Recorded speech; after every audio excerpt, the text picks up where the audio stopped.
Good afternoon. My name is Dina Tamis. I'm the lieutenant with the Criminal Investigation Division Homicide Detail. The assault investigation in the Chinatown acid attack case remains active and ongoing. Information provided at this time may change as the investigation progresses. On Friday, August 8th, 2025, at approximately 8:40 p.m., the 30-year-old victim had just picked up food items to transport to his place of business when an unknown male suspect approached him on the sidewalk. The male asked the victim a few questions before suddenly throwing an unknown liquid on him. The victim returned across the street to his workplace, where coworkers called 911. EMS responded and transported the victim to a nearby hospital in critical condition. HPD District 1 patrol officers initiated an assault investigation, and HFD testing confirmed that the substance to be sulfuric acid. The suspect is described as a 6 feet African-American male in his 20s to 30s with a slim build. He was wearing a long-sleeve blue hooded dry fit shirt, black pants, and a black athletic shoes. He carried a black backpack, wore black frame glasses, and was seen carrying a red or maroon colored Hydro Flask. The victim is currently in serious condition at the hospital. Police works with the community by our side, so we're asking anyone with information to call 911 or Crime Stoppers at 808-955-8300. We ask the public to remain vigilant, be aware of your surroundings, and report any suspicious behavior to authorities immediately. Your awareness can help prevent future incidences. At this time, I can take a few questions. Will you explain if he was a chef? What kind of nearby business was it? I believe he was a cook. Can you share which business that was? That's part of our investigation at this time. Do you know what part of you said they exchanged a few questions. Did the victim explain any of what he asked him or what that conversation was like? Yeah, we're not going to release that at this time. What's the status of the victim right now? He's in serious condition. He's doing better. And has he been able to help try to identify the suspect? Like, did he know him or anything like that? I have photos that I am going to share with you after you ask a few questions. Yes, he has been helpful. So you folks do have images of the suspect? Yes, we're going to share them with you after you guys ask some questions. Any previous relationship or anything? Do they know each other? According to the victim, no. There have been acid attacks in the past with sulfuric acid. Where are they getting this from? We don't know exactly where because suspects didn't provide us a statement, but you can get them at like Granger stores. Hospitals use them for cleaning.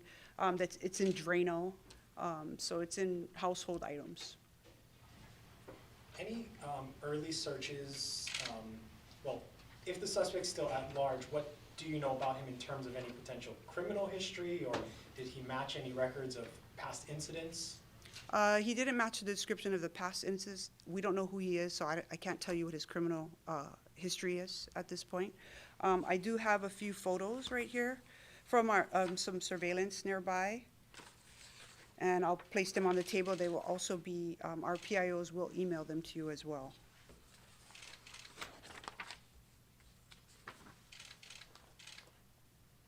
Can you explain in that picture which street he's walking down and the direction he's going? This is Smith Street, and he's walking Malka on Smith. Where are these pictures from? Surveillance. I'm going to place it on the table. Confirming those are the city surveillance camera or private surveillance cameras? I don't know exactly which one it's from. It was just provided. The detectives provided it to me. This was also a sketch provided by one of the witnesses at the scene.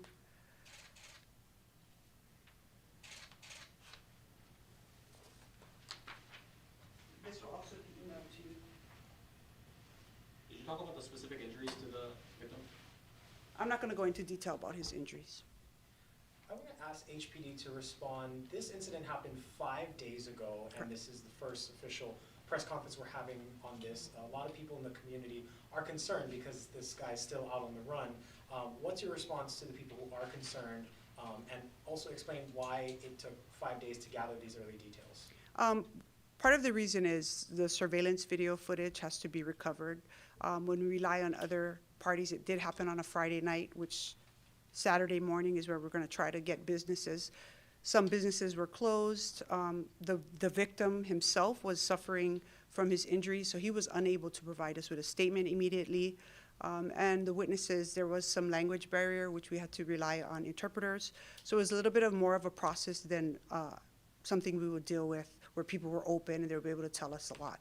So yeah, it was a little bit longer, but the investigation was active from the beginning. At this time, do you guys feel that this was an intentional attack or this is just a random attack? That's still part of our investigation. I don't want to say what we feel. I just going off of what we know. And what we do know is the victim said he did not know him. That's what we were told. But the investigation may change. That may change depending on how the investigation progresses. I also know a nearby business had a broken window, a damage. It sounds like it was kind of a rowdy Friday night. Do you know if that was related, or if not, what kind of night was it out in downtown? Were there lots of events and festivals? Were there a lot of people where this happened, or was it kind of more of a settler kind of night? I don't know about the rest of downtown that night. You can check with the patrol districts or with our PIOs. They will be able to assist you with that.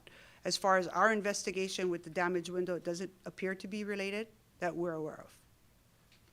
Can you talk about the crime in the area? According to HPD crime maps, in the last month, 7 assaults, 8 thefts, 1 sex crime, 1 burglary, all within a 2-block radius of that attack.